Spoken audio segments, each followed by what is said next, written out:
Good morning students. നമ്മൾ ഇന്ന് എടുക്കുന്നത് 6th മൊഡ്യൂൾ തന്നെയാണ്, കണ്ടിന്യൂ ആണ്. നമ്മൾ കഴിഞ്ഞ 2 ക്ലാസ്സുകളിൽ പഠിച്ചത് ടെലിഫോൺ സിസ്റ്റം എന്നുള്ള ടോപ്പിക്കായിരുന്നു. അപ്പോൾ നിങ്ങൾക്കത് ക്ലിയർ ആണെന്ന് വിചാരിക്കുന്നു. ടെലിഫോൺ സിസ്റ്റം നമ്മൾ ഡീറ്റെയിൽ ആയിട്ട് തന്നെ പഠിച്ചു. എന്താണ് telephone system, standard telephone set എങ്ങനെയാണ്, ബേസിക് കോൾ പ്രൊസീജിയേഴ്സ് എങ്ങനെയാണ്, അതിൻ്റെ ടോൺസ് എന്താണ്, ഡുവൽ ടോൺ മൾട്ടി ഫ്രീക്വൻസി എന്ന് പറഞ്ഞാൽ എന്താണ്, കോഡ്ലെസ് ടെലിഫോണിൻ്റെ വർക്കിംഗ് എന്താണ്, ഇതൊക്കെ നമ്മൾ ഡീറ്റെയിൽ ആയിട്ട് തന്നെ പഠിച്ചു. ഇത് ശരിക്കും ഈ ടെലിഫോൺ സിസ്റ്റം എന്ന് പറയുന്നത് മൊഡ്യൂൾ 6-ലെ 2ാമത്തെ ചാപ്റ്റർ ആയിരുന്നു. നമ്മൾ ഫസ്റ്റ് ചാപ്റ്റർ പഠിച്ചിട്ടില്ല. അപ്പോൾ നമുക്കിനി അനലോഗ് കമ്മ്യൂണിക്കേഷൻ എഞ്ചിനീയറിംഗിൽ ബാക്കിയുള്ള പോർഷൻസ് എന്ന് പറയുന്നത് 6th മൊഡ്യൂളിലെ ഫസ്റ്റ് ചാപ്റ്റർ മാത്രമാണ്. അപ്പോൾ നമുക്ക് നോക്കാം ഇതിൽ എന്തൊക്കെയാണ് പഠിക്കാനുള്ളതെന്ന്. ഇതിൽ നിങ്ങൾക്ക് മെയിൻലി പഠിക്കാനുള്ളത് ആംഗിൾ മോഡുലേഷൻ ഡിറ്റക്ടേഴ്സാണ്, അല്ലെങ്കിൽ FM ഡിറ്റക്ടേഴ്സാണ് പഠിക്കാനുള്ളത്. 4 ടൈപ്പ് നിങ്ങൾ നോക്കുക: slope detector, balanced slope detector, Foster Seeley discriminator, PLL demodulator. ഇത്രയും കാര്യങ്ങളാണ് ഡിറ്റക്ടേഴ്സായിട്ട് പഠിക്കാനുള്ളത്. പിന്നെ നമ്മൾ പ്രീവിയസ് മൊഡ്യൂളിൽ പഠിച്ച പോലെ ഓട്ടോമാറ്റിക് ഗെയിൻ കൺട്രോൾ പഠിച്ചിരുന്നു. അതുപോലെ ഓട്ടോമാറ്റിക് ഫ്രീക്വൻസി കൺട്രോൾ എന്നുള്ളൊരു പാരാമീറ്റർ ഇതിൽ പഠിക്കാനുണ്ട്. അതുപോലെ എന്താണ് ആംപ്ലിറ്റ്യൂഡ് ലിമിറ്ററിൻ്റെ റോള്, FM-ൽ എന്തിനാണ് നമ്മൾ ആംപ്ലിറ്റ്യൂഡ് ലിമിറ്റർ യൂസ് ചെയ്യുന്നത്. അതുപോലെ noise in FM system, FM സിസ്റ്റത്തിലെ നോയ്സിൻ്റെ കുറിച്ചുള്ള പാരാമീറ്റേഴ്സ് പഠിക്കാനുണ്ട്. പ്രീ എംഫസിസ് എന്നുള്ള ടോപ്പിക്കും ഡി എംഫസിസ് എന്നുള്ള ടോപ്പിക്കും. ഇത് കുറച്ച് ലെങ്തി പാർട്ടാണ്. അപ്പോൾ ഇത്രയാണ് നമുക്ക് ഈ ഒരു മൊഡ്യൂളിൽ പഠിക്കാനുള്ളത്. നമുക്ക് ഒരു അടുത്ത വീക്കോടെ ഇത് കംപ്ലീറ്റ് ചെയ്യാവുന്നതാണ്. അടുത്ത വീക്കോടെ ശരിക്കും നമ്മൾ ഫുൾ പോർഷൻസ് തീരും. അപ്പോൾ നമുക്കിനി എടുക്കാനുള്ളത്, നമ്മൾ 4th മൊഡ്യൂൾ സൂം വഴി എടുത്തിരുന്നു കുറച്ച് ക്ലാസ്സുകൾ. അതിനി നമുക്ക് ഇതുപോലെ ഒന്നും കൂടി നീറ്റായിട്ട് ഇതുപോലത്തെ ഒരു പ്രസൻറ്റേഷനായിട്ട് എടുക്കണം. അപ്പോൾ നമുക്ക് നോക്കാം. നമുക്ക് 6th മൊഡ്യൂളല്ല നമ്മൾ സ്റ്റാർട്ട് ചെയ്യുന്നത്. 6th മൊഡ്യൂളിൽ നമുക്ക് ആദ്യം പഠിക്കാനുള്ളത് എന്താണ് FM ഡിമോഡുലേഷൻ അല്ലെങ്കിൽ FM ഡിറ്റക്ടർ എന്നുള്ള പ്രിൻസിപ്പിളാണ് പഠിക്കാനുള്ളത്. സോ നിങ്ങൾ നോക്കുക, FM demodulation is a key process in the reception of frequency modulated signal.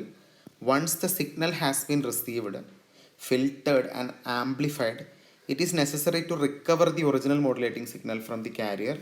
It is this process called a demodulation or a detection. This circuit takes place in frequency modulated RF signal and takes the modulation from signal to output only the modulation that had been applied to the transmitter. ഒന്നുമില്ല, FM demodulation എന്ന് പറഞ്ഞാൽ നമ്മൾ modulation പഠിച്ചിട്ടുണ്ട്. Modulation ഞാനൊരു reference wave form എഴുതിയിട്ടുണ്ട്. അതാണ് modulation അല്ലേ. അപ്പോൾ നമുക്കൊരു മോഡുലേറ്റിംഗ് സിഗ്നലും ഒരു കാരിയർ സിഗ്നലും ഉണ്ട്. സോ ഈ മോഡുലേറ്റിംഗ് സിഗ്നലും കാരിയർ സിഗ്നലും കമ്പൈൻ ചെയ്തിട്ട് എനിക്ക് FM സിഗ്നൽ പ്രൊഡ്യൂസ് ചെയ്യണം. So FM is basically the process of changing the frequency of carrier signal with respect to modulating signal where amplitude become constant അല്ലേ. കാരിയർ സിഗ്നലിൻ്റെ പോസിറ്റീവ് ഹാഫ് സൈക്കിളിൽ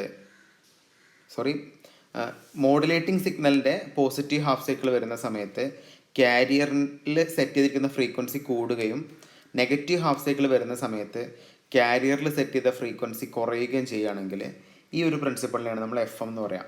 അപ്പോൾ ഇത് ശരിക്കും മോഡുലേഷനാണ്. കാരണം മോഡുലേറ്റിംഗ് സിഗ്നലും കാരിയർ സിഗ്നലും കൊടുത്തിട്ട് നമുക്ക് FM കിട്ടുക എന്ന് പറയുന്ന പ്രിൻസിപ്പിളാണ് മോഡുലേഷൻ. നമുക്കിവിടെ പഠിക്കാനുള്ള ഡീമോഡുലേഷനാണ്. എന്തായിരിക്കും അപ്പോൾ ഡീമോഡുലേഷൻ എന്ന് പറഞ്ഞ പ്രിൻസിപ്പിൾ? നമുക്ക് ഓൾറെഡി ഡീമോഡുലേഷൻ ഉള്ളത് FM ആണ്. ഈ FM-നെ നമ്മൾ ഒറിജിനൽ മോഡുലേറ്റിംഗ് സിഗ്നലായിട്ട് കൺവേർട്ട് ചെയ്യുകയാണെങ്കിൽ ഈ പ്രിൻസിപ്പിളിനെയാണ് നമ്മൾ എന്ത് പറയുക? FM demodulation. So what is FM demodulation? The original FM signal is converted back to the original modulating signal form. This is called demodulation. അപ്പോൾ നിങ്ങൾക്ക് മനസ്സിലായെന്ന് വിചാരിക്കുന്നു. നമ്മൾ ഡീമോഡുലേഷൻ എന്നൊക്കെ നമ്മൾ AM-ലൊക്കെ ഡീറ്റെയിൽ ആയിട്ട് പഠിച്ചതാണ്. അപ്പോൾ ഓക്കെ, ഇതാണ് ഡീമോഡുലേഷൻ. അപ്പോൾ ഡീമോഡുലേഷനിൽ നമുക്ക് ബേസിക്കലി 4 ടൈപ്പ് ഡീമോഡുലേറ്റേഴ്സാണ് പഠിക്കാനുള്ളത്. ഒന്നാണ് സ്ലോപ്പ് ഡിറ്റക്ടർ, രണ്ടാമത്തെയാണ് ബാലൻസ്ഡ് സ്ലോപ്പ് ഡിറ്റക്ടർ, മൂന്നാമത്തെയാണ് ഫോസ്റ്റർ സീലെ ഡിസ്ക്രിമിനേറ്റർ, നാലാമത്തെയാണ് PLL ഡിമോഡുലേറ്റർ. PLL നിങ്ങൾ ഒപ്പാമ്പിൽ അല്ലെങ്കിൽ AAC-യിൽ പഠിച്ചിട്ടുണ്ട്. ഫേസ് ലോക്ക്ഡ് ലൂപ്പാണ് PLL എന്ന് പറയുന്നത്. അത് വെച്ച് എങ്ങനെയാണ് ഡീമോഡുലേഷൻ ചെയ്യുന്നത്. അപ്പോൾ നമുക്കിത് ഓരോന്നും ഓരോ ക്ലാസ്സുകളിലായിട്ട് പഠിക്കാം. അപ്പോൾ നമ്മൾ ഇന്ന് പഠിക്കുന്നത് സ്ലോപ്പ് ഡിറ്റക്ടർ എന്നുള്ളൊരു പാർട്ടാണ്. സ്ലോപ്പ് ഡിറ്റക്ടർ നമുക്ക് നോക്കാം. സോ സ്ലോപ്പ് ഡിറ്റക്ടർ എന്ന് പറയുന്നത് ജനറലി സ്ലോപ്പ് ഡിറ്റക്ടറിൻ്റെ ബേസിക് വർക്കിംഗ് പറയുകയാണെങ്കിൽ ഏറ്റവും സിംപ്ലസ്റ്റ് ആയിട്ടുള്ള FM ഡിമോഡുലേറ്ററാണ് slope detector. Slope detector currently നമ്മൾ യൂസ് ചെയ്യുന്നില്ല, കാരണം അതിന് കുറേ ഡിസഡ്വാൻറ്റേജസ് ഉണ്ട്. പക്ഷെ നമുക്ക് എന്താണെന്ന് നോക്കാം. സ്ലോപ്പ് ഡിറ്റക്ടർ എന്നുള്ളത് ജനറലി നമ്മൾ ഒറിജിനൽ FM സിഗ്നലിനെ മോഡുലേറ്റിംഗ് സിഗ്നലായിട്ട് കൺവേർട്ട് ചെയ്യുന്നത് എങ്ങനെയാണെന്നാണ് സ്ലോപ്പ് ഡിറ്റക്ടറിലൂടെ പറയുന്നത്. അപ്പോൾ നിങ്ങൾ നോക്കാം, നമുക്കൊരു FM ഇൻപുട്ട് ഉണ്ട്. അപ്പോൾ ഈ FM ഇൻപുട്ടിനെ നമ്മൾ എന്താക്കുകയാണ്, ഒറിജിനൽ മോഡുലേറ്റിംഗ് AF ഔട്ട്പുട്ടാക്കി മാറ്റുകയാണ്, അല്ലെങ്കിൽ മോഡുലേറ്റിംഗ് സിഗ്നലാക്കി മാറ്റുകയാണ്. ഇതിന് നമ്മൾ ചെയ്യുന്ന കാര്യങ്ങൾ ശ്രദ്ധിക്കാം. ഇതിന് നമ്മൾ ചെയ്യുന്ന കാര്യം, ആദ്യം ഈ FM ഇൻപുട്ടിനെ നമ്മൾ ഫ്രീക്വൻസി സെലക്റ്റീവ് നെറ്റ്വർക്കിലേക്ക് പാസ് ചെയ്യും. So what is mean by frequency selective network? Frequency selective network എന്ന് പറഞ്ഞാൽ നമ്മൾ ജനറലി നമുക്ക് കിട്ടുന്ന FM സിഗ്നലിനെ ഒരു സ്പെസിഫിക് ഫ്രീക്വൻസി, അതായത് വളരെ ക്ലിയർ ആണ്, നമ്മളൊരു കട്ട് ഓഫ് ഫ്രീക്വൻസി ആയിട്ട് കമ്പയർ ചെയ്യാം. ആ ഫ്രീക്വൻസിയേക്കാളും കുറയുകയാണെങ്കിലും കൂടുതലാണെങ്കിലും നമുക്കൊരു സ്പെസിഫിക് വോൾട്ടേജ് കിട്ടും. അപ്പോൾ വളരെ ക്ലിയർ ആണ്, ഈ ഫ്രീക്വൻസി സെലക്റ്റീവ് നെറ്റ്വർക്ക് ചെയ്യുന്ന കാര്യം FM സിഗ്നലിനെ AM സിഗ്നലായിട്ട് കൺവേർട്ട് ചെയ്യും. അല്ലെങ്കിൽ വളരെ ക്ലിയർ ആണ്, നമുക്ക് FM സിഗ്നൽ എന്ന് പറയുന്നത് എക്സാക്ട്ലി FM ഫ്രീക്വൻസി കൂടുന്ന മൊമെൻറ്റിൽ നമുക്ക് കിട്ടുന്ന വേവ് ഫോമിൻ്റെ ആംപ്ലിറ്റ്യൂഡ് കൂടും. FM ഫ്രീക്വൻസി കുറയുന്ന മൊമെൻറ്റിൽ നമുക്ക് കിട്ടുന്ന സിഗ്നലിൻ്റെ ആംപ്ലിറ്റ്യൂഡ് കുറയും. ഇതുപോലത്തെ ഒരു സർക്യൂട്ടറിയാണ് typically frequency selective network. So frequency selective network is generally convert the original FM input to AM signal. അപ്പോൾ ഇതെങ്ങനെയാണെന്ന് വർക്ക് ചെയ്യുന്നത് നമുക്ക് പറയാം. അപ്പോൾ ഇതിനാണ് ഫ്രീക്വൻസി സെലക്റ്റീവ് നെറ്റ്വർക്ക് യൂസ് ചെയ്യുന്നത്. ഇത് നമ്മൾ പാസ് ചെയ്യുന്നത് AM ഡിറ്റക്ടറിലേക്കാണ്. അപ്പോൾ നമുക്കിപ്പോൾ ജനറലി എന്ത് സിഗ്നൽ കിട്ടി? AM സിഗ്നൽ കിട്ടി. AM സിഗ്നലിനെ ഞാൻ AM ഡിറ്റക്ടറിലേക്ക് പാസ് ചെയ്തു. അപ്പോൾ എന്താ സംഭവിക്കുക? AM സിഗ്നലിനെ AM ഡിറ്റക്ടറിലേക്ക് പാസ് ചെയ്യുകയാണെങ്കിൽ ഓട്ടോമാറ്റിക്കലി AM ഡിറ്റക്ടർ അല്ലേ, AM ഡിറ്റക്ടർ ആ AMൽ നിന്ന് ഒറിജിനൽ മോഡുലേറ്റിംഗ് സിഗ്നലിന് എന്ത് ചെയ്യും? ജനറേറ്റ് ചെയ്യും. സോ ഇതാണ് രണ്ടിൻ്റെ റോള്. അപ്പോൾ സ്ലോപ്പ് ഡിറ്റക്ടറിൻ്റെ വർക്കിംഗ് എങ്ങനെയാണ്? 2 ബ്ലോക്കുകളുണ്ട്. The frequency selective network is used to convert original FM input to AM. AM detector is used to convert the amplitude modulated FM signal to original modulating signal. ഈ രീതിയിലാണ് slope detector work ചെയ്യുന്നത്. അപ്പോൾ നമുക്ക് നോക്കാം, ഇതാണ് slope ഡിറ്റക്ടറിൻ്റെ circuit diagram. അപ്പോൾ നിങ്ങൾ നോക്കുക, ഇതിൽ 2 പാർട്ടുകളുള്ളത്. ഇത്രയും പാർട്ട്, ഈ പാർട്ട് കണ്ടോ, ഇതാണ് ജനറലി AM ഡിറ്റക്ടർ. ബാക്കിയുള്ള പാർട്ടാണ് ഫ്രീക്വൻസി സെലക്റ്റീവ് നെറ്റ്വർക്ക്. അപ്പോൾ AM ഡിറ്റക്ടർ നമ്മളിവിടെ റെഫറൻസിൽ ഞാൻ കാണിച്ചിട്ടുണ്ട്. നിങ്ങൾ നോക്കുക, AM ഡിറ്റക്ടർ നമ്മൾ ഓൾറെഡി പഠിച്ചിട്ടുണ്ട്. ഞാനിവിടെ റെഫറൻസ് ആണ് എഴുതിയിരിക്കുന്നത്. AM ഡിറ്റക്ടർ ആയിരുന്നു ജനറൽ ഇത് അല്ലേ. AM ഡിറ്റക്ടർ ചെയ്യുന്ന കാര്യം ഒറിജിനൽ AM സിഗ്നലിനെ എന്താക്കി മാറ്റും? മോഡുലേറ്റിംഗ് സിഗ്നലാക്കി കൺവേർട്ട് ചെയ്യും. അപ്പോൾ നിങ്ങൾ നോക്കുക എങ്ങനെ ഇതിൻ്റെ വർക്കിംഗ് വരിക. അപ്പോൾ ഇതാണ് എൻ്റെ AM സിഗ്നൽ അല്ലേ. ഈ AM സിഗ്നലിൽ ഞാൻ ആദ്യം പാസ് ചെയ്യുന്ന എന്തിലേക്കാണ്? ഒരു ഡയോഡിലേക്കാണ്. അപ്പോൾ ഓട്ടോമാറ്റിക്കലി എന്തായിരിക്കും? ഡയോഡ് ഫോർവേഡ് ബയസാണ് കണക്ട് ചെയ്തിരിക്കുന്നത് അല്ലേ.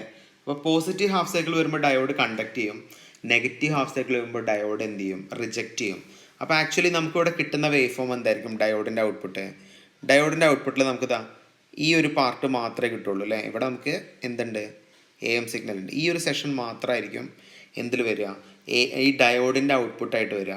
പിന്നെ നമ്മൾ അതിനെ പാസ് ചെയ്യുന്ന ഒരു കപ്പാസിറ്ററിലേക്കാണ്. കപ്പാസിറ്റർ ആക്ട് ചെയ്യുന്നത് എന്തായിട്ടാണ്? ഫിൽട്ടറായിട്ടാണ് ആക്ട് ചെയ്യുന്നത്. സോ കപ്പാസിറ്റർ മെയിൻലി ചെയ്യുന്ന കാര്യം ഈ ഒരു സിഗ്നലിൻ്റെ ടോപ്പ് പീക്കുകൾ മാത്രം സെലക്ട് ചെയ്യാൻ നമ്മൾ എന്ത് യൂസ് ചെയ്യും? കപ്പാസിറ്റർ യൂസ് ചെയ്യും. സോ ഇതിനെ നമ്മൾ ഫൈനലി, അപ്പോൾ ഇതായിരിക്കും ഈ ടോപ്പ് പീക്കുകൾ സെലക്ട് ചെയ്യുക എന്ന് പറഞ്ഞതായിരിക്കും എക്സാക്ട്ലി എന്ത് വരിക? എനിക്ക് കിട്ടുന്ന ഒറിജിനൽ മോഡുലേറ്റിംഗ് സിഗ്നൽ. അപ്പോൾ നിങ്ങൾ നോക്കുക, ഇങ്ങനെയായിരുന്നു സിഗ്നൽ. ഈ സിഗ്നലിൽ ടോപ്പ് പീക്കുകൾ മാത്രം സെലക്ട് ചെയ്യുക എന്ന് പറഞ്ഞാൽ ജനറലി എന്തായിരിക്കും എനിക്ക് കിട്ടുക? ടോപ്പ് പീക്ക് എന്ന് പറഞ്ഞാൽ ഇതാണല്ലേ. ഈ ഒരു പാർട്ടിനെ സെലക്ട് ചെയ്യുക എന്ന് പറഞ്ഞാൽ നമുക്ക് കിട്ടുന്നത് ഒറിജിനൽ എന്തായിരിക്കും? Modulating signal. അപ്പോൾ ഇങ്ങനെയാണ് ജനറലി AM ഡിറ്റക്ടർ വർക്ക് ചെയ്യുന്നത്. അപ്പോൾ നിങ്ങൾ നോക്കുക, AM ഡിറ്റക്ടർ തന്നെയാണ് എന്തിൽ വരുന്നത്? നമ്മുടെ ജനറൽ സ്ലോപ്പ് ഡിറ്റക്ടർ വരുന്നത്. അപ്പോൾ ഇതിൽ ഏതാണ് AM ഡിറ്റക്ടർ? ഇതിൻ്റെ സെക്കൻഡ് പാർട്ട് എന്ന് പറയുന്നത് എന്താണ്? സെക്കൻഡ് പാർട്ട് AM ഡിറ്റക്ടറാണ്. ഫസ്റ്റ് പാർട്ട് ഫ്രീക്വൻസി സെലക്റ്റീവ് നെറ്റ്വർക്കാണ് അല്ലേ. അപ്പോൾ എങ്ങനെയായിരിക്കും ഇത് വർക്ക് ചെയ്യുക? നിങ്ങൾക്ക് നോക്കാം എങ്ങനെ വർക്ക് ചെയ്യുമെന്ന് ചോദിക്കുകയാണെങ്കിൽ. സോ ഇതിൻ്റെ ബേസിക് വർക്കിംഗ്, അപ്പോൾ ആദ്യം നമുക്കൊരു എന്ത് സിഗ്നൽ ഉണ്ടായിരുന്നു? FM സിഗ്നൽ ഉണ്ടായിരുന്നു. ഈ FM സിഗ്നലിനെ നമ്മൾ ഈ ഫ്രീക്വൻസി സെലക്റ്റീവ് നെറ്റ്വർക്ക് വഴി എന്തായി കൺവേർട്ട് ചെയ്തു? AM ആയിട്ട് കൺവേർട്ട് ചെയ്തു. ഇതെങ്ങനെ കൺവേർഷൻ പോസിബിൾ ആവുമെന്ന് ചോദിക്കുകയാണെങ്കിൽ നമ്മളിവിടെ ഒരു കട്ട് ഓഫ് ഫ്രീക്വൻസി സെറ്റ് ചെയ്യും. സപ്പോസ് നമ്മളിവിടെ സെറ്റ് ചെയ്യുന്നത് ഒരു കട്ട് ഓഫ് ഫ്രീക്വൻസി 100 ഹെർട്സ് ആണ് കട്ട് ഓഫ് ഫ്രീക്വൻസി. അപ്പോൾ 100 ഹെർട്സിന് മേലെയാണ് നമ്മൾ ഇപ്പോൾ നമ്മൾ റെഫറൻസ് ഫ്രീക്വൻസി 100 ഹെർട്സ് ആണെന്ന് വെച്ചോ. ഇപ്പോൾ നമ്മൾ അപ്ലൈ ചെയ്യുന്ന ഫ്രീക്വൻസി സിഗ്നൽ റെഫറൻസ് ഫ്രീക്വൻസിയേക്കാളും കൂടുതൽ വരാം. നമ്മൾ അപ്ലൈ ചെയ്യുന്ന ഇൻപുട്ട് ഫ്രീക്വൻസി റെഫറൻസ് ഫ്രീക്വൻസിയേക്കാളും കുറവ് വരാം. സോ ഇൻപുട്ട് ഫ്രീക്വൻസി റെഫറൻസ് ഫ്രീക്വൻസിയേക്കാളും കൂടുകയാണെങ്കിൽ നമുക്ക് ഹയർ ആംപ്ലിറ്റ്യൂഡുള്ള സിഗ്നൽ കിട്ടും. സോ നമ്മൾ അപ്ലൈ ചെയ്യുന്ന എഫ് എം സിഗ്നൽ റെസൊണൻറ്റ് ഫ്രീക്വൻസിയേക്കാളും കുറവാണെങ്കിൽ ഒരു ലോവർ ആംപ്ലിറ്റ്യൂഡുള്ള സിഗ്നൽ കിട്ടും. ഈ രീതിയിലാണ് നമ്മൾ ജനറലി എന്ത് ചെയ്യുന്നത്, ഇത് വർക്ക് ചെയ്യിപ്പിക്കുന്നത്. അപ്പോൾ നിങ്ങൾ നോക്കുക, അപ്പോൾ നമ്മൾ ഈ കൺവേർഷന് വേണ്ടിയിട്ട് 2 കപ്പാസിറ്റേഴ്സും ഒരു ട്രാൻസ്ഫോമർ അറേഞ്ച്മെൻറ്റുമാണ് യൂസ് ചെയ്യുന്നത്. ഇത് വെച്ചിട്ട് നമ്മൾ എന്ത് ചെയ്യും, നമുക്ക് കിട്ടിയിരിക്കുന്ന എഫ് എം സിഗ്നലിനെ എന്ത് ചെയ്യും, എ എം ആയിട്ട് നമ്മൾ എന്ത് ചെയ്യും, കൺവേർട്ട് ചെയ്യും. ഓക്കെ, ഇതാണ് നമ്മൾ ആദ്യം ചെയ്യുന്ന കാര്യം. അപ്പോൾ നമുക്കൊരു എ എം കിട്ടി. ഈ എ എമ്മിനെ നമ്മൾ എന്ത് ചെയ്യും, എ എം ഡിറ്റക്ടർ വഴി നമ്മൾ എന്തായിട്ട് കൺവേർട്ട് ചെയ്യും, മോഡുലേറ്റിംഗ് സിഗ്നലായിട്ട് കൺവേർട്ട് ചെയ്യും. ഇതാണ് ജനറലി നമ്മൾ ഇപ്പോൾ പഠിക്കുന്ന ഈ സർക്യൂട്ടിൻ്റെ ബേസിക് പ്രിൻസിപ്പിൾ. അപ്പോൾ ഓർത്ത് വയ്ക്കാം, ഇതിൽ ഈ ട്രാൻസ്ഫോമർ സർക്യൂട്ടറി വെച്ചിട്ടാണ് നമ്മൾ ഈ കൺവേർഷൻ നടത്തുന്നത്.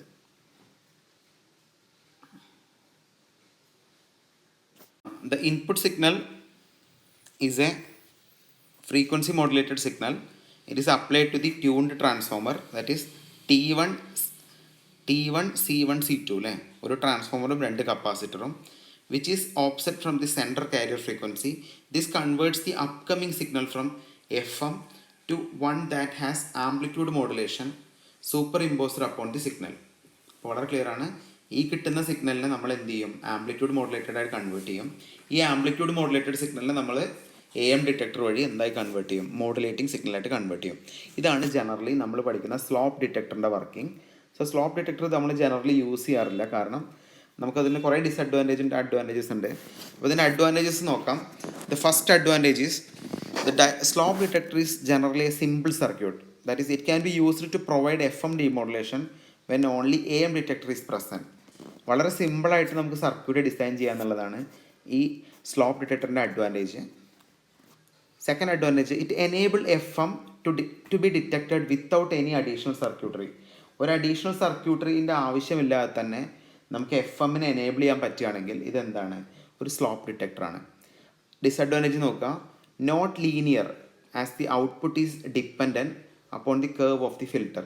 നമുക്ക് കിട്ടുന്ന ഔട്ട്പുട്ട് ഒരിക്കലും ലീനിയർ ഔട്ട്പുട്ട് അല്ല, അതിൽ സ്ലൈറ്റ് വേരിയേഷൻസ് വരുന്നുണ്ടെന്നാണ് ഡിസഡ്വാൻറ്റേജ് ആയിട്ട് പറയുന്നത്. Second disadvantage, the signal cannot be received at its maximum signal strength. നമുക്ക് ഫൈനലി കിട്ടുന്ന സിഗ്നലിൻ്റെ സ്ട്രെങ്ത് കുറവായിരിക്കും. മൂന്നാമത് പറഞ്ഞത്, much higher level of noise and interference are experienced. Noise കൂടുതലായിരിക്കും, ഇൻ്റർഫറൻസ് കൂടുതലായിരിക്കും. ഇത് മൂന്നുമാണ് സ്ലോപ്പ് ഡിറ്റക്ടറിൻ്റെ മെയിൻ ഡിസഡ്വാൻറ്റേജ്. അപ്പോൾ അതുകൊണ്ട് തന്നെ നമ്മൾ സ്ലോപ്പ് ഡിറ്റക്ടർ എന്നുള്ളത് ജനറൽ ആപ്ലിക്കേഷൻസിനൊന്നും എന്ത് ചെയ്യാറില്ല, യൂസ് ചെയ്യാറില്ല. അപ്പോൾ ഇനി നമുക്ക് അടുത്ത ക്ലാസ്സിൽ പഠിക്കാനുള്ളത് എന്താണ്, അടുത്ത ക്ലാസ്സിൽ നമുക്ക് പഠിക്കാനുള്ളത് ബാലൻസ്ഡ് സ്ലോപ്പ് ഡിറ്റക്ടറാണ്. നമുക്ക് നോക്കാം, ബാലൻസ് സ്ലോപ്പ് ഡിറ്റക്ടർ അടുത്ത ക്ലാസ്സിൽ നോക്കാം. അപ്പോൾ സ്ലോപ്പ് ഡിറ്റക്ടറിൻ്റെ ഒരു മോഡിഫിക്കേഷനാണ് നിങ്ങൾ നോക്കാം, ഒരു ഡയോഡിന് വരെ 2 ഡയോഡ് യൂസ് ചെയ്യും.